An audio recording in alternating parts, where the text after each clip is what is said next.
إنما يخشى الله من عباده العلماء.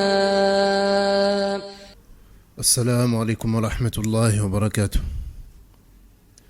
إن الحمد لله نحمده ونستعينه ونستغفره ونعوذ بالله من شرور أنفسنا ومن سيئات أعمالنا من يهده الله فلا مضل له ومن يضلل فلا هادي له وأشهد أن لا إله إلا الله وحده لا شريك له وأشهد أن محمدا عبده ورسوله صلى الله عليه وسلم.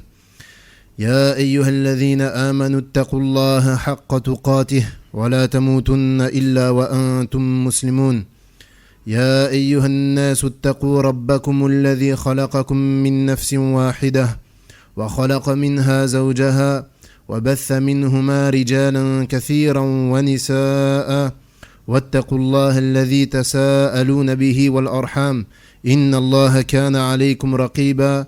يا أيها الذين آمنوا اتقوا الله وقولوا قولا سديدا يصلح لكم أعمالكم ويغفر لكم ذنوبكم ومن يطع الله ورسوله فقد فاز فوزا عظيما. أما بعد سبحانك لا علم لنا إلا ما علمتنا إنك أنت العليم الحكيم. اللهم علمنا ما ينفعنا وانفعنا بما علمتنا وزدنا علما يا رب العالمين.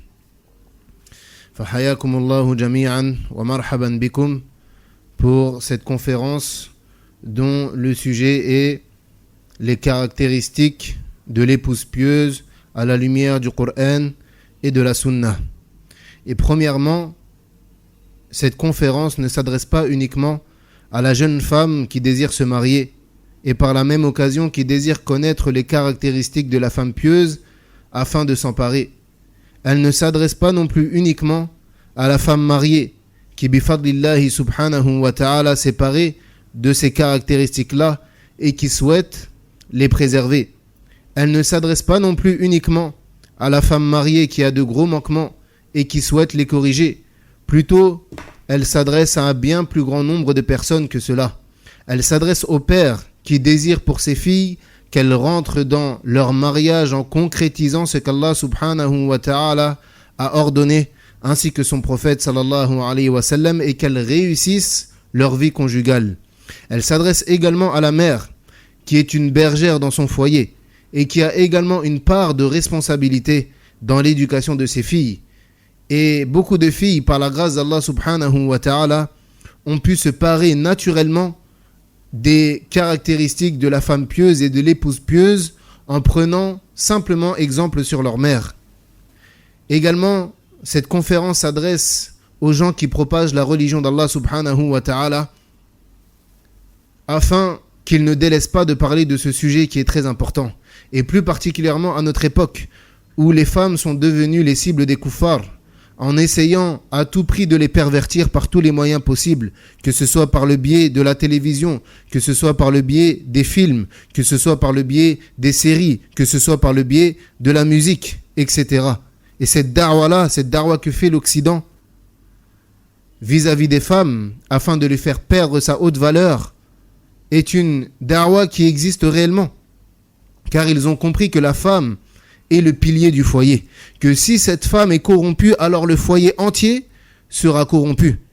Ils utilisent donc tous les moyens possibles, comme on l'a cité, pour corrompre cette femme. Et malheureusement, on se rend compte que cette da'wa-là, fasida, a eu un impact. Cette da'wa fasida de la part de l'Occident a eu un impact. Il est donc dans l'intérêt de la femme musulmane, pieuse et chaste, de prendre garde à toutes ces choses-là afin de ne pas tomber dans leur filet. Et il incombe également à ceux qui sont responsables de ces femmes-là, qu'elles soient des filles, qu'elles soient des mères ou qu'elles soient des épouses, de remplir cette responsabilité et de faire attention à leur éducation. Et malheureusement, dans beaucoup de sociétés, l'éducation de la femme dans sa religion, dans ses comportements, est négligée, voire inexistant. Et de par cela, on constate une faiblesse dans la foi, dans la pudeur, dans les comportements chez beaucoup de femmes. Wal'iyadhu billah. Et on va donc citer plusieurs caractéristiques qu'il convient à la femme, à l'épouse d'adopter afin d'espérer être parmi les pieuses et les vertueuses. Et en premier lieu, il convient de rappeler que la réforme de la personne ne peut avoir lieu que par deux choses. Premièrement, le fait que la réussite, la guidée et la réforme proviennent d'Allah subhanahu wa ta'ala seul.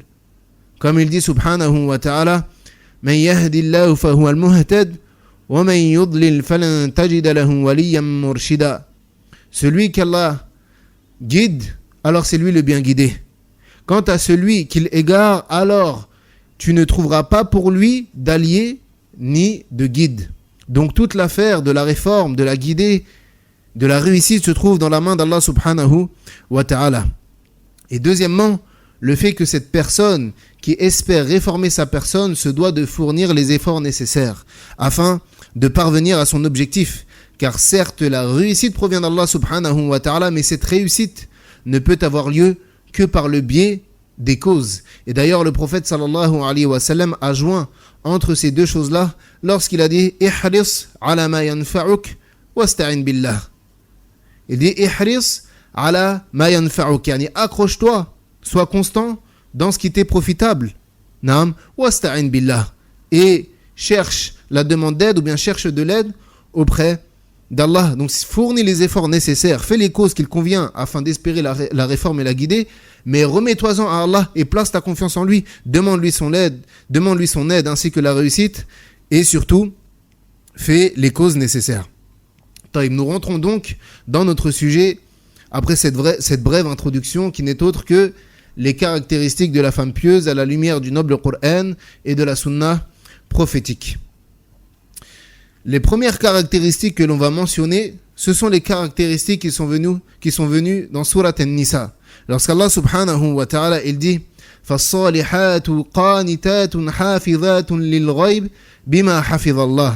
Il dit Allah subhanahu wa ta'ala, les femmes vertueuses sont obéissantes à leur mari et protègent ce qui doit être protégé pendant l'absence de leurs époux avec la protection d'Allah. Et dans ce verset, Allah subhanahu wa ta'ala a cité les caractéristiques de l'épouse pieuse. Dans ce verset-là, Allah azza wa jalla a cité les caractéristiques de quoi ? De l'épouse pieuse. Et ce verset est une base dans ce sujet-là. La femme qui aspire à être une épouse pieuse se doit absolument de concrétiser les caractéristiques qu'Allah azza wa jalla a citées, ou ça, dans ce verset. Il dit فَالصَّالِحَاتُ قَانِتَاتٌ. Les femmes vertueuses sont obéissantes. Et les mufassiroun, ils ont expliqué ce verset-là de deux manières. Certains, ils ont dit que l'obéissance mentionnée ici est l'obéissance envers Allah. Naam, car al-qunut, c'est le fait d'être constant dans l'obéissance à Allah subhanahu wa ta'ala. Le fait de faire attention à ce que l'islam nous a imposé de manière obligatoire. Naam, donc la première caractéristique de la femme vertueuse est d'être constante dans l'obéissance à Allah, de prendre soin de s'acquitter de ce que l'islam lui a ordonné. Et rentre dans cela la manière d'expliquer ce verset-là en disant que la femme vertueuse est celle qui est obéissante envers son mari. Yani ici, les femmes pieuses sont obéissantes. Et les mufassiroun, ils ont dit, ici on peut l'expliquer de deux manières. Soit qu'elles sont obéissantes envers Allah, ou bien qu'elles sont obéissantes envers qui ? Envers leur mari. Ensuite, il dit subhanahu wa ta'ala dans ce verset, hafidhatul lil ghaib bima hafidhallah, et qui protègent ce qui doit être protégé pendant l'absence de leurs époux avec la protection d'Allah. C'est-à-dire qu'elles protègent ces femmes-là, elles protègent et préservent le droit de leur mari sur elles en leur absence. Elles préservent ses secrets, elles préservent sa chasteté, elles préservent son honneur, elles préservent ses biens, elles préservent sa couche. Et tout ceci, comme c'est venu dans le verset, avec la protection d'Allah. Et on comprend ici une chose, que cette préservation de la part de cette femme, le fait qu'elle préserve le droit de son mari, qu'elle préserve ses secrets, qu'elle préserve sa chasteté, qu'elle préserve son honneur, ses biens, ainsi que sa couche, n'est qu'une réussite et une facilité qu'Allah subhanahu wa ta'ala lui a accordé, comme on l'a cité un peu plus tôt. Naam, et comme on l'a dit, rentre dans la parole qanitat, le fait que la femme, elle préserve ses obligations religieuses. Naam, comme cela est venu dans le hadith. روى الإمام أحمد في مسنده من حديث عبد الرحمن بن عوف رضي الله عنه أن النبي صلى الله عليه وسلم قال إذا صلت المرأة خمسها وصامت شهرها وحفظت فرجها وأطاعت زوجها قيل لها ادخل الجنة من أي أبواب الجنة شئت. Le prophète sallallahu alayhi wa sallam a dit dans le hadith de Abdurrahman ibn Awf radiallahu anhu, si la femme prie ses 5 prières, jeûne son mois, yani le mois de Ramadan, préserve ses parties intimes et obéit à son mari, on lui dira alors entre au paradis par la porte que tu souhaites. Et ça, c'est un hadith qui est immense pour la femme. Chaque femme devrait méditer réellement ce hadith-là. Méditer cette immense promesse de la part d'Allah subhanahu wa ta'ala. Si elle s'acquitte seulement de 4 choses. Si cette femme-là s'acquitte seulement de combien ? De 4 choses. Si elle concrétise et s'acquitte de ces 4 choses-là, alors on lui dira de rentrer au paradis par la porte qu'elle veut. Et Allah subhanahu wa ta'ala, il a honoré la femme de par cela. Wallahi, Allah azza wa jalla a honoré la femme de par cela. Car cette facilité-là, elle n'existe pas pour l'homme. Donc est-ce que la femme qui souhaite son bonheur, qui souhaite être parmi celles à qui il sera dit entre au paradis par la porte que tu veux, ne va pas mettre tout en œuvre dans sa vie pour rentrer dans les caractéristiques que le prophète sallallahu alayhi wa sallam a citées dans ce hadith? Ma sœur, préserve tes 5 prières quotidiennes. Préserve tes 5 prières quotidiennes. Préserve ton jeûne du mois de Ramadan. Préserve tes parties intimes. Préserve les droits de ton mari et obéis-lui. Et Inch'Allah, tu seras parmi celles à qui il sera dit Yawm al-Qiyamah, entre au paradis par la porte que tu souhaites. Et la réforme de la femme, elle passe par la réforme dans sa relation avec son Seigneur subhanahu wa ta'ala, en lui obéissant, en se rapprochant de lui, en cherchant l'excellence dans son adoration. Et de par tout cela, elle trouvera bi'idhnillah le bonheur fit dunya wal akhirah. Et elle trouvera également bi'idhnillah subhanahu wa ta'ala le bonheur conjugal dans sa vie maritale. Et elle trouvera par cela la réforme et la piété de ses enfants dans sa progéniture. Et c'est pour cela que la femme qui désire le bien pour sa propre personne, elle se doit de préserver ses obligations religieuses. Et également l'homme qui a sous sa responsabilité des femmes, il doit faire attention à toutes ces choses-là. Il doit faire attention à la relation qu'entretient cette femme avec son Seigneur. L'homme, il doit être derrière les femmes de sa famille, derrière sa mère, derrière ses sœurs, derrière ses filles. Et il doit leur ordonner d'accomplir leurs 5 prières, de jeûner leur mois de Ramadan, de préserver leur chasteté, d'obéir à leurs époux et de s'éloigner de tout ce qui pourra nuire à leur chasteté et à leur honneur. Et ceci est venu dans la parole du prophète sallallahu alayhi wa sallam, wa hafizat farjaha, et elles préservent quoi ? Leur partie intime. Elles préservent leur partie intime. Et le meilleur moyen pour la femme de préserver sa chasteté est qu'elle coupe toutes les routes pouvant l'entacher. Le meilleur moyen pour la femme de préserver sa chasteté est qu'elle coupe toutes les routes qui peuvent entacher cette chasteté-là. Et rentre dans cela à notre époque le fait que la femme, elle s'éloigne de s'afficher sur les réseaux sociaux. Ô toi, femme musulmane, à qui on demande d'être chaste, d'être pudique, qu'as-tu à gagner à te montrer sur les réseaux sociaux? Qu'as-tu à gagner à mettre ton visage sur les réseaux sociaux? Qu'as-tu à gagner à mettre ta main sur les réseaux sociaux? Même si tu ne mets pas ton visage. Il y a même certaines sœurs, elles se mettent en évidence sur les réseaux sociaux en niqab. Qu'as-tu à gagner à faire cela? Préserve-toi. Préserve-toi. Est-ce que tu ne vois pas que la sorcellerie arrive par le biais des photos? Est-ce que tu ne crains pas qu'on te porte l'œil? Et wal'iyadhu billah, combien de photos de sœurs voilées se sont retrouvées dans des sites wal'iyadhu billah, où se propage le fesed et la corruption. Donc la femme, elle doit couper toutes les routes qui peuvent entacher à quoi? À sa chasteté. Et puis si Allah Azza wa Jal, il fait don à cette femme-là d'un mari, elle se doit de craindre Allah Azza wa Jal vis-à-vis de lui. Si Allah Azza wa Jal, il fait don d'un mari à cette femme-là, alors elle se doit de craindre Allah Azza wa Jal vis-à-vis de lui, du début jusqu'à la fin. Et dès le départ, son intention à cette femme doit être de se rapprocher d'Allah Tabaraka wa Ta'ala et de ne pas tomber dans cette erreur qui est le gaspillage lors de la célébration du mariage et de ne pas tomber dans cette concurrence dans le faux. Il y avait telle chose au mariage d'une telle, il y avait telle chose au mariage de celle-ci et ils ont fait telle chose au mariage de celle-là. Et à tel point que non seulement il y a du gaspillage, mais parfois même l'argent est dépensé dans quoi? Dans le haram. Non seulement il y a du gaspillage, mais parfois l'argent est dépensé dans quoi? Dans le haram. Et ceci fait que le mariage est basé sur la désobéissance au Tout-Puissant, subhanahu wa ta'ala. Et va découler de cela le manque de baraka dans le foyer. Et au contraire, le mariage peu coûteux, où les limites d'Allah subhanahu wa ta'ala sont respectées et où sont préservées, où il n'y a pas de gaspillage, alors va découler de ce mariage-là la bénédiction en abondance. قال النبي صلى الله عليه وسلم خير النكاح أيسره. Le prophète sallallahu alayhi wa sallam a dit, le mariage le plus facile, ou bien le meilleur mariage est le plus facile. Le meilleur mariage est quoi? Est le plus facile. وكذلك قال النبي صلى الله عليه وسلم أعظم النساء بركة أقلهن مأونة. Il dit le prophète sallallahu alayhi wa sallam, les femmes qui possèdent le plus de bénédictions sont celles qui nécessitent le moins de dépenses. وكذلك قال النبي صلى الله عليه وسلم خير الصداق أيسره. Le prophète sallallahu alayhi wa sallam a dit, la meilleure dot est celle qui est la plus facile. Et c'est pour cela qu'il incombe à la femme et aux parents de cette femme de faciliter le mariage et de ne pas le rendre difficile, de faire preuve d'humilité et non d'extravagance, et de ne pas faire preuve de gaspillage, car tout ceci va avoir un impact négatif dans la vie maritale des deux époux. Et ceci va causer un manque de bénédiction, un manque de baraka dans ce mariage.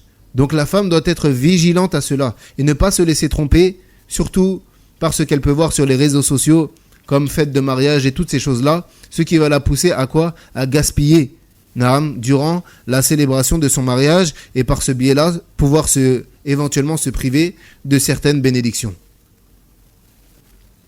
La deuxième caractéristique que l'on va citer de l'épouse pieuse, c'est al-hadharu min ash-shaytan ar-rajim. Le fait que cette femme, elle prenne garde au diable le maudit. Qu'elle prenne garde au diable. Pourquoi? Car l'objectif du diable dans ce bas monde est de corrompre. L'objectif du diable dans ce bas monde est de corrompre la religion, de corrompre les comportements, de corrompre les interactions, de corrompre la fraternité, de corrompre le foyer. Et chaque jour, il envoie ses armées afin de parvenir à cette fin-là. Et méditons ensemble ce hadith. Al-hadith, قال فيه النبي صلى الله عليه وسلم إن إبليس يضع عرشه على الماء ثم يبعث سراياه فأدناهم منه منزلة أعظمهم فتنة يجيء أحدهم فيقول فعلت كذا وكذا فيقول ما صنعت شيئا ويجيء أحدهم فيقول ما تركته حتى فرقت بينه وبين أهله فيدينيه منه ويقول نعم أنت. Dans le hadith de Jabir ibn Abdillah radiallahu anhu, le prophète sallallahu alayhi wa sallam a dit, certes Iblis pose son trône sur l'eau, ensuite il envoie ses armées, le plus proche de lui en position, yani le plus proche de lui parmi les shayatines, et celui qui cause le plus grand trouble. L'un d'eux se présente à lui en lui disant, j'ai fait ceci et j'ai fait cela. Il lui répond, tu n'as certes rien fait. Puis l'un d'eux vient à lui, yani à Iblis, et lui dit, je n'ai pas laissé un tel jusqu'à le séparer de sa femme. Iblis se rapproche, ou bien le rapproche alors de lui et dit que tu es excellent. Donc celui, le shaytan, qui vient entre l'homme et sa femme, c'est un shaytan qui est rapproché d'Iblis. Iblis, il le rapproche de lui par le simple fait que ce shaytan, il sépare et il insuffle à l'homme, il insuffle à la femme jusqu'à ce qu'ils se séparent. Donc les deux époux ici, l'homme comme la femme, ils doivent être conscients de cette réalité-là. Ils doivent être sur leur garde, tous les deux. Ils doivent être conscients qu'ils ont un ennemi commun, qu'ils ne peuvent pas voir, qui insuffle des choses, qui murmure des choses, qui met des stratagèmes en place, qui fait tomber dans les doutes, jusqu'à ce qu'il arrive à installer l'adversité entre les deux époux. Et c'est pour cela qu'ils doivent à tout moment, l'époux comme l'épouse, demander la protection d'Allah subhanahu wa ta'ala contre le diable. Et ils doivent faire les causes pour éloigner le diable de leur maison et de leur famille, en prononçant les invocations lorsque l'on rentre par exemple à la maison, lorsque l'on mange, lorsque l'on s'apprête à dormir, etc. Ils doivent également remplir le foyer de bonnes actions, d'actes d'adoration, en lisant le Coran, en préservant les actes obligatoires dans le foyer. Et au contraire, ils doivent prendre garde à quoi ? À ne pas remplir le foyer d'actes de désobéissance. Donc fait partie des caractéristiques de la femme pieuse, le fait qu'elle soit vigilante vis-à-vis des stratagèmes du diable, vis-à-vis des insufflations de ce que le diable peut déposer dans le cœur comme doute, comme mauvais soupçon. Et combien de foyers ont été détruits en raison du mauvais soupçon ? Naam, en raison de quoi ? Du mauvais soupçon. Et de l'écoute et de l'obéissance à qui ? Au diable. Alors que si les deux époux avaient réellement demandé protection auprès d'Allah contre le diable et qu'ils ne prêtaient pas attention aux wasawis, c'est-à-dire aux insufflations du diable, alors cette séparation n'aurait pas eu lieu. Et il faut être conscient d'une chose très importante, c'est que cet ennemi-là, invisible qu'est le diable, Naam, qui te voit alors que toi tu ne le vois pas, c'est un ennemi expérimenté. Et cela fait des milliers d'années qu'il trompe les gens et qu'il les fait tomber dans l'erreur et dans le péché. Donc les deux époux, ils doivent prendre conscience de cette chose-là.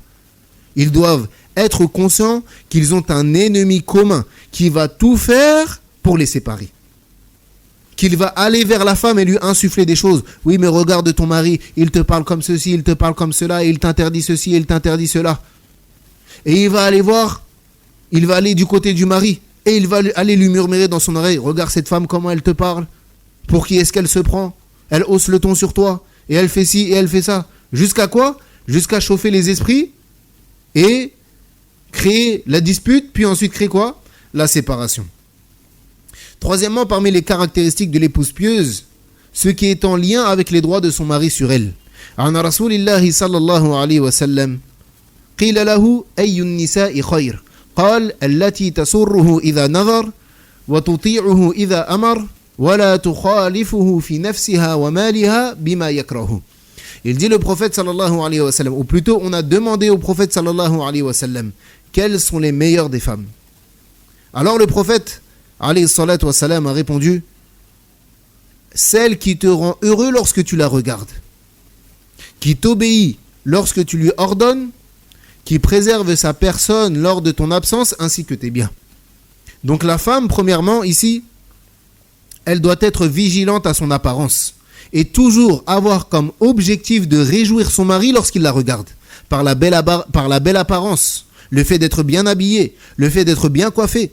Et malheureusement, et ceci en réalité est une calamité, beaucoup de femmes ne s'embellissent que si elles s'apprêtent à sortir pour se regrouper avec des sœurs, ou bien pour une walima, ou bien pour une occasion. Elle se met au maximum. Et imagine maintenant ce mari qui lui te voit chaque jour. Il te voit t'apprêter, passer des heures à te préparer pour sortir hors de son foyer. Et lorsque tu es avec lui, tu es négligé, tu es non apprêté, tes cheveux sont en bataille, peut-être même tes vêtements sont troués. Et ça, c'est une preuve du manque de raison de cette femme-là. La femme qui agit comme cela, c'est une preuve de son manque de raison et son manque de discernement. Et elle n'a pas compris comment atteindre le bonheur conjugal, ni comment remplir le cœur de son mari d'amour pour elle. Plutôt, en agissant comme cela, elle ne fait que rabaisser son rang auprès de son mari. Et elle demande de l'amour, elle demande de l'affection, mais elle ne soigne pas son apparence. Et ton mari, il est plus en droit que tes sœurs que tu t'apprêtes pour lui. Ton mari, il est plus en droit que tes sœurs que tu t'apprêtes pour lui. يقول صلى الله عليه وسلم كما جاء في صحيح مسلم من حديث جابر ابن عبد الله رضي الله عنه إذا قدم أحدكم ليلة فلا يأتين أهله طروقا يعني لا يفاجئهم في الليل. لماذا؟ قال حتى تستحد المغيبة وتمتشط الشعيثة. Il dit le prophète sallallahu alayhi wa sallam dans le hadith de Jabir ibn Abdillah radiyallahu anhu, lorsque l'un d'entre vous revient de voyage de nuit, qu'il ne se rende pas vers sa famille de nuit, afin que la femme dont le mari était absent puisse enlever ses poils et celle qui est décoiffée puisse se coiffer. Regardez ce hadith, comment il est plein de fawaïd. médite. Ô toi femme, médite sur ce hadith. Le prophète sallallahu alayhi wa sallam, il a interdit à l'homme de rentrer de voyage en pleine nuit ou bien sans prévenir son épouse afin qu'elle ait le temps de s'apprêter pour lui. Que la maison soit ordonnée, etc. Qu'il voit ce qui le réjouit. Mais malheureusement, pour certains, qu'ils soient en voyage ou bien qu'ils ne soient pas en voyage, eh bien leurs épouses ne font aucun effort là-dedans. Et tu trouves que quoi ? Qu'elle est négligée. Elle néglige son apparence. Naam. Et ça, c'est valable également pour les hommes. Yani ici, naam, taban, cette conférence, elle est plus dirigée vers les femmes. Mais cette nasiha, elle est valable pour les hommes. L'homme également, il doit faire attention à son apparence dans sa maison. Car tout comme l'homme aime que sa femme s'embellisse pour lui, la femme aime que son mari s'embellisse pour elle. Naam. Donc l'homme également, il doit faire des efforts dans cela. Et ceci est une cause pour faire perdurer l'amour. Ceci est une cause pour faire perdurer quoi ? L'amour, surtout chez les hommes. Naam. Car l'homme, il tombe amoureux de ce qu'il voit. L'homme, il tombe amoureux de quoi ? De ce qu'il voit. وقال رسول الله صلى الله عليه وسلم ألا أخبركم بنسائكم في الجنة كل ودود ولود إذا غضبت أو أسي إليها أو غضب زوجها قالت هذه يدي في يدك لا أكتحل بغمض حتى ترضى. Il dit le prophète sallallahu alayhi wa sallam, voulez-vous que je vous informe sur vos femmes qui iront au paradis? Yani subhanallah, lorsqu'on est en train de lire les hadiths qu'on est en train de citer depuis tout à l'heure, est-ce que la femme ne va pas tendre son oreille à ce qu'on est en train de dire?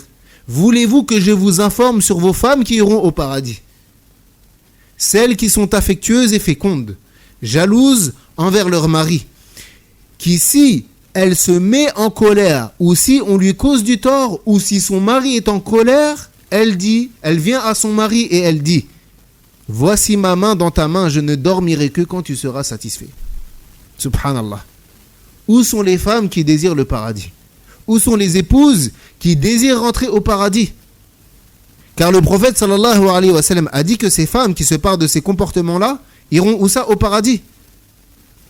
Et malheureusement, encore une fois, tu trouves que des femmes, wal'iyadhu billah, elles peuvent dormir une nuit, voire 2 nuits, voire 1 semaine, voire même 1 mois, tranquillement, sereinement, alors que son mari est en colère contre elle. Alors que quoi? Son mari est en colère contre elle.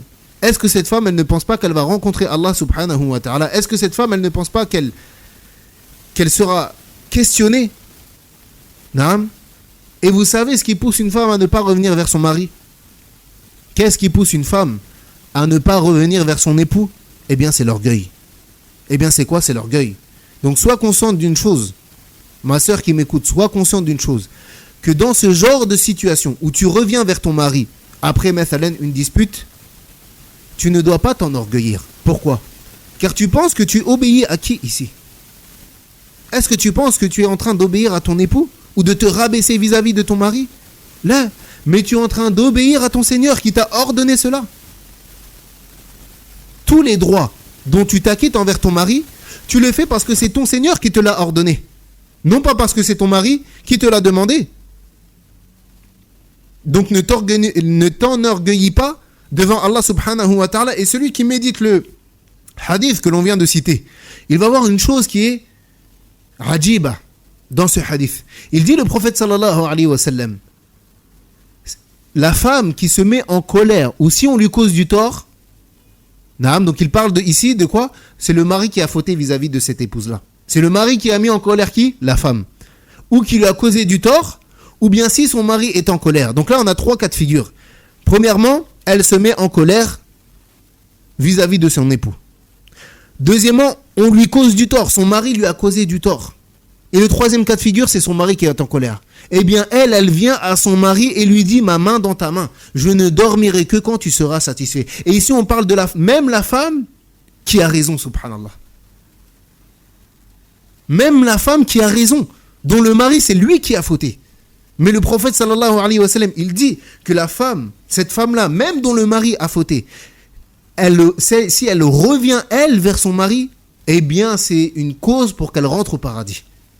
Et encore une fois, ne te laisse pas avoir par le shaitan, ne te laisse pas avoir par l'orgueil de te dire oui mais c'est moi qui ai raison, c'est lui qui a fauté. Tout ce que tu fais vis-à-vis de ton mari, tu le fais pour qui? Pour Allah subhanahu wa ta'ala. Tu le fais pour Allah subhanahu wa ta'ala.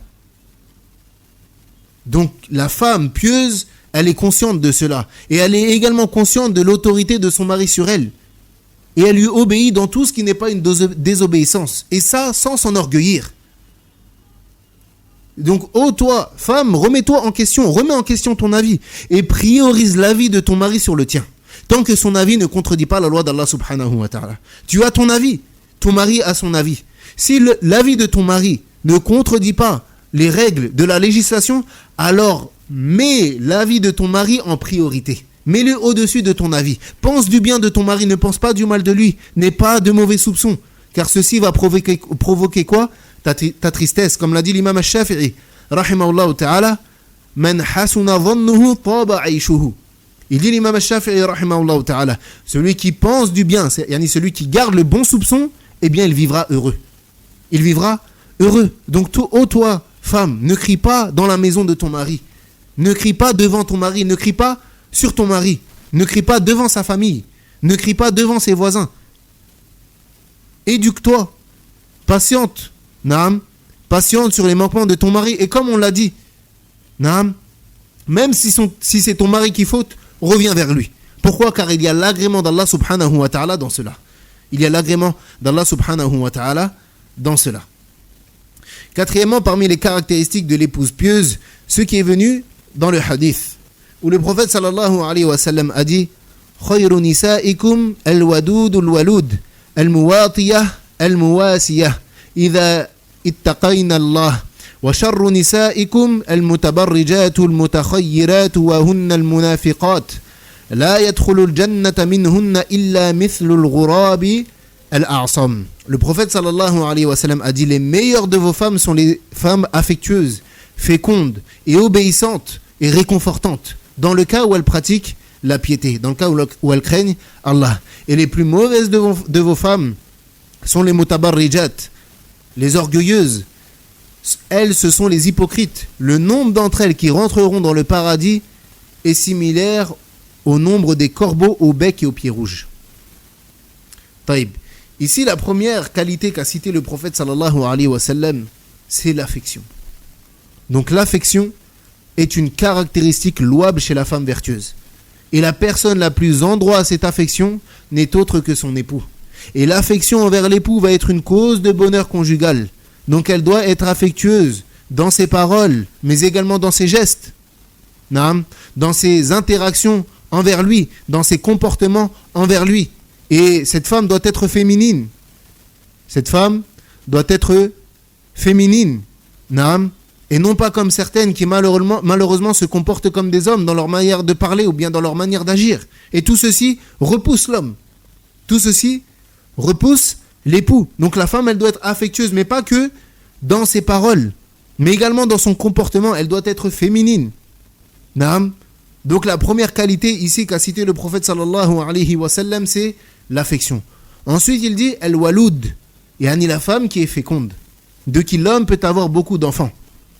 De qui l'homme peut avoir beaucoup d'enfants. Et la fécondité est également une caractéristique louable chez la femme.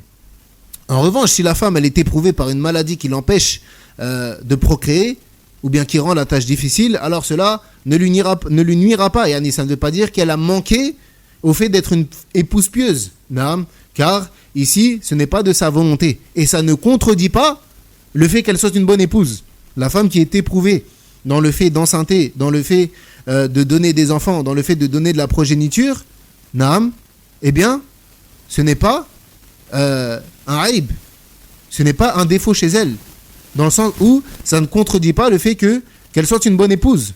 Ça ne contredit pas le fait qu'elle soit une bonne épouse. En revanche, si cette femme est une femme qui est féconde, à qui Allah Azzawajal a facilité le fait de procréer, le fait de donner des enfants, mais qu'elle prive son époux d'avoir des enfants, alors ici, elle est pécheresse. Ici, elle tombe dans quoi? Dans le péché. وقال النبي صلى الله عليه وسلم تزوجوا الودود الولود فإني مكاثر بكم al-umam yawm al-qiyamah. Il dit le prophète sallallahu alayhi wa sallam, mariez-vous, épousez la femme affectueuse et féconde, car certes je veux me vanter devant les autres communautés le jour de la résurrection. Car certes je veux me vanter, naam, devant les autres communautés, ani du nombre de ma communauté. Je veux me vanter du nombre de ma communauté devant les autres communautés yawm al-qiyamah. Donc la femme, elle doit faire les causes pour procréer. La femme, elle doit faire les causes pour donner des enfants. Elle doit éduquer ces enfants-là également. Et elle doit espérer que sortira de cette progéniture des enfants pieux, des imams, des savants. Et elle doit espérer cela dès le début du mariage. Elle doit avoir l'intention, lorsqu'elle se marie, de donner une descendance pieuse et vertueuse. Naam. Et malheureusement, beaucoup de femmes, naam, après quelques années de mariage, elles empêchent l'homme de procréer. Naam. Il faut savoir que ce soit du côté de l'homme ou bien de la femme, qu'il est interdit de priver, sauf pour raison médicale, il est interdit de priver son conjoint d'enfant. Pourquoi ? Car c'est un haq. Le fait de donner une progéniture, c'est un des buts même du mariage. C'est un des buts du mariage. De donner une progéniture. Donc il ne convient pas ni à l'époux, ni à l'épouse d'empêcher son conjoint ou sa conjointe d'avoir des enfants. Ensuite, le prophète sallallahu alayhi wa sallam, parmi les caractéristiques qu'il a données dans ce hadith, il dit al-muwatiyah, celle qui n'est pas difficile à vivre, qui n'est pas désagréable, mais qui écoute et obéit en espérant la récompense d'Allah et qui ne s'enorgueillit pas. Ensuite, il dit al-muwasiyah, celle qui est réconfortante, celle sur qui son mari peut s'appuyer et qui l'aide dans le bien et dans l'obéissance à Allah et qui fait son possible pour vivre dans la joie et dans la bonne humeur. Et ceci est en vérité le rôle de la femme, car la femme est un lieu de repos pour son mari, comme cela est venu dans le Coran. Comme cela est venu dans le Coran. Allah Azza wa Jal, il a créé pour les hommes, à partir des hommes, des femmes qui sont un lieu de repos. Et il a mis entre vous de la bonté et de l'affection. Donc la femme est censée être le lieu de repos du mari, qui lui est censé sortir tous les jours pour aller chercher la subsistance et qui est confronté au monde extérieur. Et lorsqu'il rentre chez lui, il est censé trouver une femme souriante, une femme apprêtée, une femme à la bonne odeur. Et rien que par cela, son mari va oublier peut-être la mauvaise journée qu'il a eue. Mais il est triste de voir que certains maris sont confrontés au monde extérieur toute la journée, peut-être avec son patron, peut-être qu'il fait un travail difficile, peut-être que son patron lui a mal parlé, l'a rabaissé, et il rentre chez lui et il trouve des problèmes. Et peut-être même qu'il trouve encore plus de problèmes dans son foyer que lorsqu'il est à l'extérieur de ce foyer-là. Et ensuite, le prophète sallallahu alayhi wa sallam, il dit إِذَا اتَّقَيْنَ اللَّهِ, dans le cas où elle craint Allah. C'est-à-dire que toutes les caractéristiques citées précédemment sont bénéfiques que si cette femme craint Allah. Mais si cette femme est affectueuse, est féconde, est obéissante, réconfortante, mais qu'elle n'espère pas par cela obtenir quelque chose, ou bien qu'elle espère par cela obtenir quelque chose de ce bas monde, alors cela ne lui sera pas bénéfique. Plutôt, elle doit se parer de ces caractéristiques-là. Dans le but de plaire à Allah subhanahu wa ta'ala. Dans le but de plaire à Allah subhanahu wa ta'ala.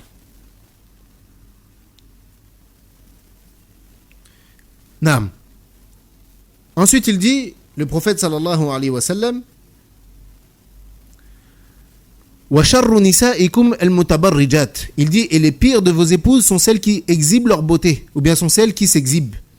Celles qui exhibent leur beauté dehors, qui sortent embellies, qui sortent parfumées, et qui vont par cela corrompre la société. Car la femme qui sort comme cela est une alliée du diable. Elle sort embellie, elle sort parfumée de la tête aux pieds, montrant ses atours, montrant ses formes, et se rend dans les marchés comme cela, dans les transports, et elle va provoquer quoi ? La tentation et la perversité. Elle va provoquer quoi ? La tentation et la perversité. Donc les pires des femmes, comme l'a dit le prophète sallallahu alayhi wa sallam, sont celles qui exhibent leur beauté. Donc il dit al-mutabarrijat al-mutakhayyilat. Il dit celles qui s'exhibent et les orgueilleuses. Et ici, il y a un lien direct entre l'exhibition et l'orgueil. Le fait que la femme exhibe ses atours et qu'elle s'enorgueillisse. Car celle qui sort, comme on l'a dit, bien habillée, qui s'apprête pour aller dehors, parfumée et montrant ses formes, elle va sortir avec humilité? Là, plutôt elle va sortir avec quoi? Avec orgueil. Sixièmement, parmi les caractéristiques de la femme pieuse, le fait qu'elle n'est pas négligente quant aux droits de son mari.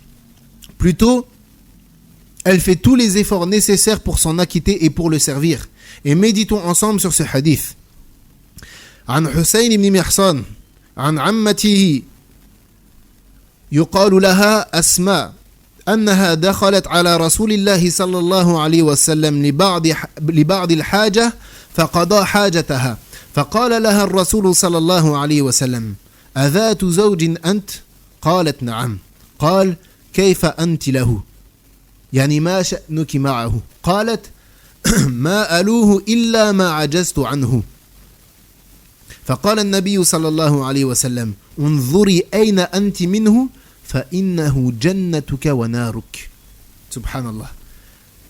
Le prophète sallallahu alayhi wa sallam, il dit, ou plutôt Hussein ibn Mihsan, il rapporte d'après une de ses tantes paternelles qu'on appelle Asma, qu'elle est entrée auprès du prophète sallallahu alayhi wa sallam. Et le prophète alayhi salatu wa sallam lui a dit, est-ce que tu es marié? Alors cette femme a répondu Naam. Naam, elle est mariée. Le prophète sallallahu alayhi wa sallam lui a alors dit, comment est-ce que tu es avec ton mari? Elle a répondu, je fais tout ce que je peux faire pour lui, sauf ce dont je suis incapable. Yani tout ce que je peux faire, je le fais. La seule limite que j'ai, c'est si je n'en suis pas capable. Naam. Yani je n'ai aucun manquement dans mes devoirs vis-à-vis de mon mari, sauf ce dont Allah ne m'a pas donné la capacité. Alors le prophète sallallahu alayhi wa sallam lui a dit, regarde comment tu es avec lui, car il est certes ton paradis et ton enfer. Car il est certes ton paradis et ton enfer. Donc ici, chaque femme qui est mariée, qui m'entend, qui m'écoute, doit se poser cette question-là. Comment est-ce que je suis avec mon mari? Est-ce qu'à l'heure actuelle, je prends mon mari comme mon paradis ou bien comme mon enfer? Et n'oublie pas que tu es une servante d'Allah subhanahu wa ta'ala avant toute chose et que tu te dois d'obéir à ton mari dans tout ce qui n'est pas une désobéissance. Et comme on l'a dit, tu lui obéis tout simplement parce que c'est Allah Azza wa Jal qui t'a ordonné de lui obéir. Et pose-toi la question, dans quelles circonstances mon mari est mon paradis et dans quelles circonstances mon mari est mon enfer? Naam. Ton mari sera ton paradis dans le cas où tu l'es satisfait, dans le cas où tu lui obéis. Et ne vous laissez pas tromper, surtout à notre époque, encore une fois, avec toutes ces pseudo-coachs en ménage, en foyer qui pullulent sur Internet, qui donnent des conseils qui sont pires les uns les autres. Elles pensent conseiller les femmes alors qu'en réalité, elles les appellent à la rébellion envers leurs époux. Elles les appellent à quoi? Parfois à des tendances un peu féministes. Mais ma soeur, tu dois prendre ton droit toi-même, tu dois faire ceci, te laisse pas avoir par ton mari. Naam. Ne le laisse pas avoir autorité sur toi et toutes ces choses-là. Prenez garde à ces personnes-là qui ne sont pas qualifiées pour parler dans la religion d'Allah subhanahu wa ta'ala et qui parlent avec leurs émotions. Sache ma soeur que dans le féminisme tu n'as rien à trouver car l'islam t'a donné l'entièreté de tes droits. Et par Allah que le féminisme est injuste envers toi. Wallahi l'azim, que le féminisme est injuste envers ta condition de femme. Puisque l'islam nous a demandé à nous, les hommes, de prendre soin des femmes. De les prendre en charge. Le féminisme, il te pousse à aller travailler, de sortir de ton foyer, d'aller travailler pour un patron de 8h jusqu'à 18h, de passer ta journée hors de ton foyer, loin de tes enfants. Alors que l'islam nous a demandé, nous les hommes, de vous prendre en charge, vous les femmes. L'islam t'a donné l'entièreté de tes droits et tu ne peux pas trouver un droit correct en dehors de l'islam. Sache que la législation d'Allah subhanahu wa ta'ala, elle est complète et parfaite. Elle est complète et parfaite. Septièmement, parmi les caractéristiques de l'épouse pieuse, le fait qu'elle ne surcharge pas son mari dans la dépense et qu'elle ne le pousse pas au gaspillage et ne gaspille pas non plus son argent. قال سبحانه وتعالى والذين إذا أنفقوا لم يسرفوا ولم يقتروا وكان بين ذلك قواما. Il dit subhanahu wa ta'ala qui lorsqu'ils dépensent ne gaspillent pas ni ne sont avares mais se tiennent dans le juste milieu. Mais se tiennent dans quoi? dans le juste milieu. وكذلك النبي صلى الله عليه وسلم قال أن أول ما هلك بنو إسرائيل أن المرأة الفقير كانت تكلفه من الثياب أو الصياغ ما تكلف المرأة الغنية. Il dit le prophète sallallahu alayhi wa sallam, la première chose qui a conduit à la ruine de Bani Israël, des fils d'Israël, est que la femme pauvre demandait à son mari de lui fournir l'équivalent de vêtements et de bijoux de la femme riche. Yani, qu'est-ce qu'elles faisaient ces femmes-là? Elles étaient mariées avec un homme pauvre, mais elles demandaient à leur mari de dépenser pour elles ce que dépensaient les maris qui étaient riches. Et ça, comme l'a dit le prophète sallallahu alayhi wa sallam, c'est la première chose qui a causé la perte de Bani Israël. La première chose qui a causé la perte de Bani Israël, ce sont les femmes. Les femmes pauvres qui surchargeaient leur mari dans la dépense pour concurrencer les riches. Suffis-toi du peu de subsistance. Remercie Allah subhanahu wa ta'ala pour le bien dans lequel tu te trouves. Regarde vers ceux qui possèdent moins que toi. Et ne regarde pas ceux qui possèdent plus que toi. Et si ton état change de la richesse à la pauvreté, alors rappelle-toi que la plupart des prophètes étaient pauvres. Rappelle-toi que la plupart des prophètes étaient pauvres. Toute femme ici désirerait se marier avec le prophète sallallahu alayhi wa sallam, ou bien se marier avec les compagnons. Mais sache que les compagnons et le prophète sallallahu alayhi wa sallam n'étaient pas riches, qu'ils vivaient dans la pauvreté. Ne sais-tu pas que le prophète sallallahu alayhi wa sallam dormait sur une natte de paille, à tel point qu'un jour, Omar ibn al-Khattab radiallahu anhu, il est rentré chez le prophète sallallahu alayhi wa sallam. Il a vu que le côté de son ventre était marqué. Il a vu que le côté de son ventre était quoi? Était marqué par cette natte-là. Et lorsqu'il a vu cela, yani, ça l'a attristé. Lorsqu'il a vu cela, ça l'a attristé. Et il a dit, yani, il a médité sur les rois de Perse, les rois des Romains, etc. Et il a dit, yani, tu es le messager d'Allah. Yani, comment est-ce que les rois de ce bas monde, ils possèdent ces richesses-là, et toi, le prophète d'Allah subhanahu wa ta'ala, tu ne possèdes rien et tu dors sur cette chose-là qui marque ton corps. Et le prophète sallallahu alayhi wa sallam lui a dit, yani, cette dunya, elle est pour eux. Nous, c'est l'akhira qui est pour nous. Nous, on ne veut rien de ce bas monde. Ce qu'on veut, c'est quoi? C'est l'au-delà. Et rappelle-toi également la parole de cette femme qui disait à sa fille, لَن تَنَالِ مِنْهُ مَا تُرِيدِينَ حَتَّى تُؤْثِرِي رِضَاهُ عَلَى رِضَاكِ. Elle disait, cette femme pieuse, lorsqu'elle a exhorté sa fille, tu n'obtiendras finalement de lui, yani de ton mari, ce que tu veux réellement que si tu préfères sa satisfaction sur ta propre satisfaction. Yani, tu ne pourras obtenir de ton mari ce que tu désires réellement que si tu fais passer sa satisfaction avant ta propre satisfaction.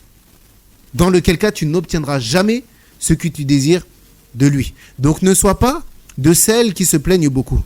Patiente et tu augmenteras en amour et en beauté pour ton mari. Et si tu agis en bien avec lui, alors ne lui rappelle pas tout ce que tu as fait de bien pour lui.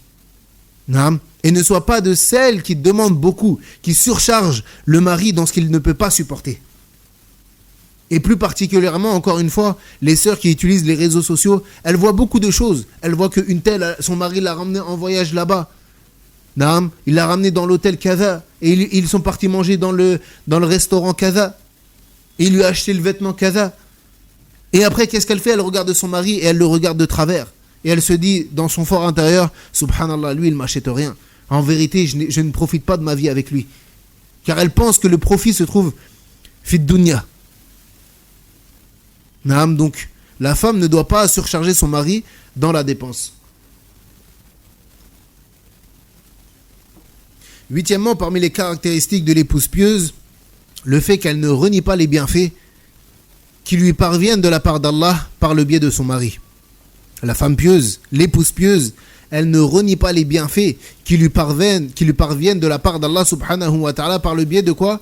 De son mari. Et le prophète sallallahu alayhi wa sallam a dit, La yashkurillah man la yashkurinnas.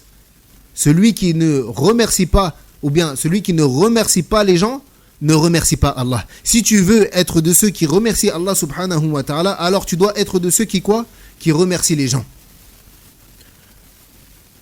وكذلك جاء في الحديث مر بالنبي صلى الله عليه وسلم وأنا في جوار أتراب لي فسلم علينا وقال إياكن وكفران المنعمين إياكن وكفران المنعمين قالت إحداهن نعوذ بالله يا نبي الله من كفران نعم الله قال بلى إن إحداكن تطول أيمتها ثم تغضب الغضبة فتقول والله ما رأيت منه ساعة خيرا قط وذلك كفران نعم الله وذلك كفران المنعمين إياكن وكفران المنعمين لعل إحداكن تطول أيماتها من أبويها ثم يرزقها الله زوجها ويرزقها منه ولدا فتغضب الغضبة فتكفر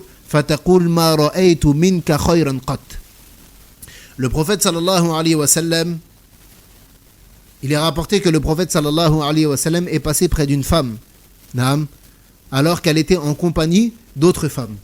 Et elle rapporte cette femme-là, il nous a salué, yani le prophète sallallahu alayhi wa sallam nous a salué. Et il a dit, prenez garde à ne pas être ingrate envers ceux qui vous ont comblé de bienfaits. Prenez garde à ne pas être ingrate envers ceux qui vous ont comblé de bienfaits. L'une d'elles a dit, nous cherchons refuge auprès d'Allah, ô prophète d'Allah, contre l'ingratitude envers les bienfaits d'Allah. Alors il a répondu sallallahu alayhi wa sallam, oui, car l'une d'entre vous peut avoir une longue attente avant de se marier, puis Allah lui accorde un mari et un enfant venant de ce mari, et elle peut se mettre en colère et devenir ingrate en disant, je n'ai jamais vu de bien de ta part.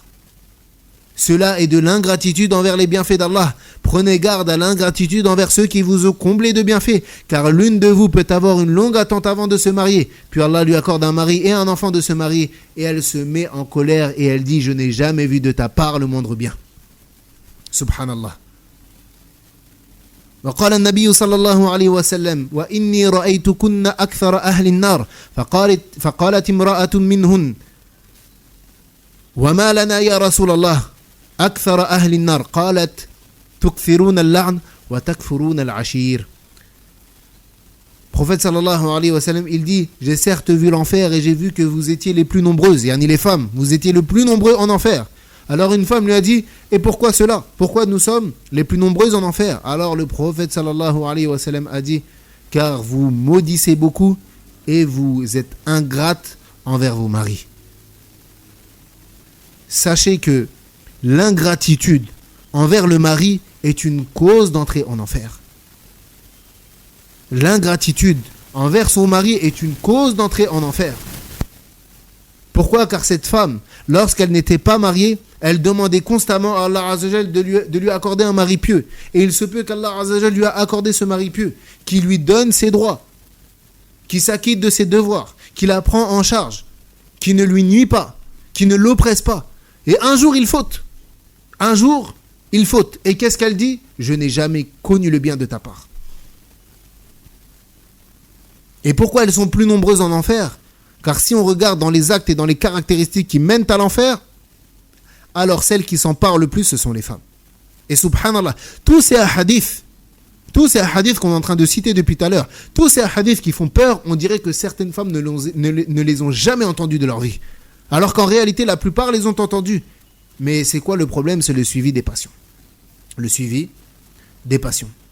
Et également, le prophète sallallahu alayhi wa sallam a dit un hadith immense, où il dit La yanzurullah ila imra'atin la tashkuru li zawjiha wa hiya la tasta'ni anhu. Il dit le prophète sallallahu alayhi wa sallam, certes Allah ne regarde pas une femme qui ne remercie pas son mari, alors qu'en réalité elle ne peut se passer de lui. Certes Allah ne regarde pas une femme qui ne remercie pas son mari, qui n'est pas reconnaissante envers son mari, alors qu'en réalité elle ne peut se passer de lui. Et comme on l'a dit, pourquoi? Car il la prend en charge, il ne l'oppresse pas, il lui donne ses droits. Mais elle n'est pas reconnaissante envers lui. Neuvièmement, parmi les caractéristiques de l'épouse vertueuse, le fait de respecter et de connaître la valeur, le rang et l'autorité de son mari. قال سبحانه وتعالى الرجال قوامون على النساء. Il dit Allah subhanahu wa ta'ala, certes les hommes ont autorité sur les femmes. Donc toi en tant que femme, tu te dois d'obéir à ton mari dans l'obéissance à Allah, mais pas dans ce qui constitue une désobéissance à Allah. Yani la limite de cette obéissance, c'est qu'il ne t'ordonne pas de faire une chose qu'Allah Azza wa Jal a interdit. Et il est venu dans un hadith immense qui ne peut laisser indifférent celui qui a un cœur vivant. عن معاذ بن جبل رضي الله عنه قال النبي صلى الله عليه وسلم لو أمرت أحدا أن يسجد لأحد لأمرت المرأة أن تسجد لزوجها من عظم حقه عليها ولا تجد امرأة حلاوة الإيمان حتى تؤدي حق زوجها ولو سألها نفسها وهي على ظهر قنت وهي على ظهر قتب. Il dit le prophète sallallahu alayhi wa sallam dans le hadith de Mu'adh ibn Jabal radiallahu anhu, si j'avais ordonné à une personne de se prosterner pour une autre personne, j'aurais certes ordonné à la femme de se prosterner pour son mari à cause de l'importance du droit qu'il a sur elle. Et une femme ne trouvera pas la douceur de la foi jusqu'à ce qu'elle s'acquitte du droit de son mari. Et cela même si il lui demande sa personne alors qu'elle est sur le dos d'un chameau. Yani, si son mari l'appelle à la couche, yani à un rapport charnel alors qu'elle est sur le dos d'un chameau. Ici, elle se doit de répondre à quoi? À la demande de son mari. Regardez ce hadith, comment il est immense. On sait que se prosterner pour autre qu'Allah subhanahu wa ta'ala, c'est du shirk. C'est du shirk. Mais le prophète sallallahu alayhi wa sallam, il dit, s'il avait ordonné à une personne de se prosterner pour une autre personne, alors il aurait ordonné à la femme de se prosterner pour qui? Pour son mari, pour son père, là. Pour sa mère, là. Malgré le fait que la mère a un haq immense sur son enfant, le prophète sallallahu alayhi wa sallam ne te dit pas qu'il aurait ordonné à la femme de se prosterner pour sa propre mère, mais il te dit qu'il aurait ordonné à la femme de se prosterner pour qui? Pour son mari, en raison de l'immense droit qu'il a sur elle. Et sache-toi, femme, que une fois que tu te maries, le droit de ton mari est plus grand que le droit de tes parents. Une fois que tu es marié, que tu as un mari, le droit de ce mari-là, il est plus grand que le droit de tes parents. Et regardons ensemble également un hadith mukhif, un hadith qui fait peur. Le prophète sallallahu alayhi wa sallam a dit: لا تؤذي امرأة زوجها في الدنيا إلا قالت زوجته من الحور العين لا تؤذيه قاتلك الله فإنما هو عندك دخيل يوشك أن يفارقك إلينا. Il dit le prophète sallallahu alayhi wa sallam, lorsque la femme de ce bas monde, elle nuit à son mari, alors la femme de ce mari dans le paradis, yani al-hur al-ain, les huri, les femmes du paradis. Comme on le sait, l'homme qui ira au paradis, il aura un minimum une huri parmi les femmes. Sa femme actuelle du paradis qui l'attend, elle dit à cette femme de ce bas monde, ne lui nie pas, qu'Allah te combatte. Yani elle fait doua pour qu'Allah Azza wa Jal, il combatte cette femme-là. Ne lui nie pas, ne lui nuis pas, qu'Allah te combatte. Car certes aujourd'hui il est auprès de toi, mais il s'en faut de peu qu'il te quitte et qu'il vienne vers nous. Et ça, c'est une menace terrible pour la femme qui nuit à son mari dans ce bas monde. C'est une menace terrible. Cette femme du paradis, elle fait doua contre toi. Elle demande à Allah Azza wa Jal de te combattre. Donc la femme, elle doit faire attention à ça. Elle doit être consciente du droit et de l'immensité du droit de son mari sur elle. Et le droit de ce mari, il est encore plus important s'il fait partie des gens de la droiture et de la piété. Et sache également que ton mari, comme on l'a dit, il a un droit plus important que celui de tes parents. L'obéissance envers ton mari, il est prioritaire sur l'obéissance envers tes parents. Et rentre dans le fait de respecter son rang et son droit, le fait de s'adresser à lui à la manière qu'il convient. Sache que ton mari, ce n'est pas ton copain.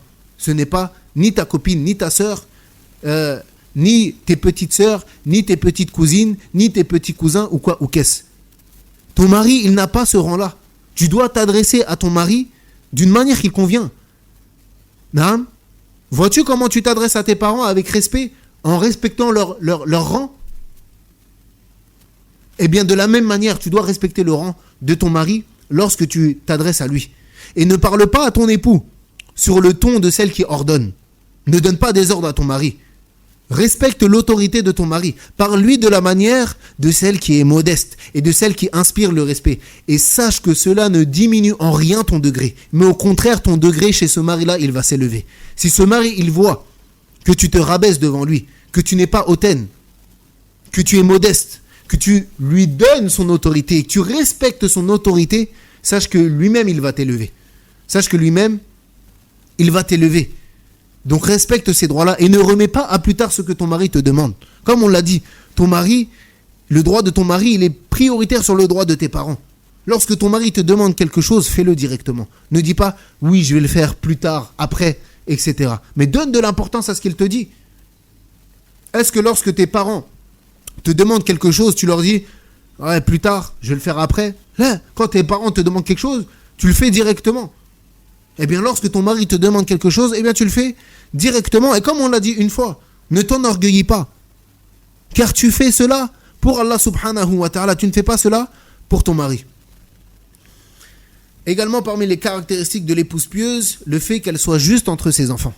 Le prophète sallallahu alayhi wa sallam a dit « I'dilu bayna awladikum, i'dilu bayna awladikum, i'dilu bayna awladikum » Il dit le prophète sallallahu alayhi wa sallam, soyez juste envers vos enfants. Soyez juste envers vos enfants.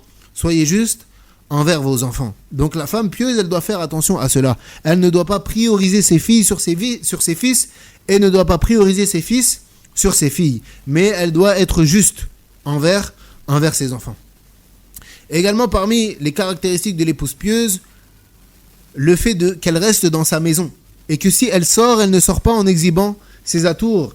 Et qu'elle baisse le regard et qu'elle soit pudique. قال النبي صلى الله عليه وسلم المرأة عورة وإنها إذا خرجت استشرفها الشيطان أي جعلها عرضا له وإنها لا تكون أقرب إلى الله منها في قار بيتها. Il dit le prophète صلى الله عليه وسلم, la femme tout entière est une nudité. La femme tout entière est une nudité. Et on tire de cela également, de ce hadith-là, l'obligation pour la femme de voiler son visage. Car le prophète sallallahu alayhi wa sallam a dit Al-mar'a awra. La femme est une nudité. Il dit ensuite, lorsque elle sort, Shaitan lui accorde de l'importance. C'est-à-dire, Shaitan, il va se concentrer sur elle. Pourquoi? Car il sait que la femme est une porte de fitna. Par le biais de la femme, on peut corrompre énormément de personnes. Et il dit, et la femme n'est pas plus proche d'Allah Azzawajal que lorsqu'elle se trouve dans le fin fond de sa maison. Dans l'endroit le plus reculé de sa maison, c'est là où elle est le plus proche d'Allah Azzawajal. Donc la femme, elle ne doit pas voir sa maison comme étant une prison. Malheureusement, beaucoup de femmes aujourd'hui, elles voient leur foyer comme une prison. Si elles ne sortent pas, elles voient que c'est une prison, je suis emprisonné. Là, c'est un sharaf pour toi d'être chez toi. C'est un sharaf, c'est un honneur pour toi de rester dans ta maison. Et c'est un moyen de préservation. Et les meilleures des femmes, c'est celles qui voient le moins d'hommes et qui sont vues par le moins d'hommes, comme l'a dit le prophète sallallahu alayhi wa sallam. Donc la femme, elle sort le moins possible. Elle sort par nécessité. Elle sort par quoi? Par nécessité. Et elle ne sort qu'avec la permission de son mari. Elle doit demander l'autorisation à son mari pour sortir. Et si son mari refuse, alors elle ne sort pas.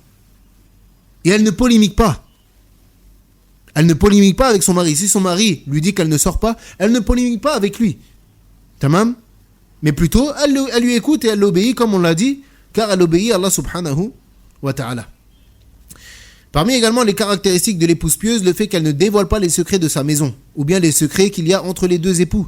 Et ceci même dans le cas où ces deux époux-là finiraient par se séparer. Ils se doivent de craindre Allah subhanahu wa ta'ala et de ne pas dévoiler les défauts de l'un et de l'autre. وجاء في هذا الباب ما رواه الإمام أحمد في مسنده عن أسماء بنت يزيد أنها كانت عند رسول الله صلى الله عليه وسلم والرجال والنساء قعود عنده فقال رسول الله صلى الله عليه وسلم لعل رجالا يقول ما يفعل بأهله ولعل امرأة تخبر بما فعلت مع زوجها فأرم القوم أي سكت القوم فقالت القائلة يعني أسماء بنت يزيد أي والله يا رسول الله إنهن لا يقولن وإنهن لا يفعلون.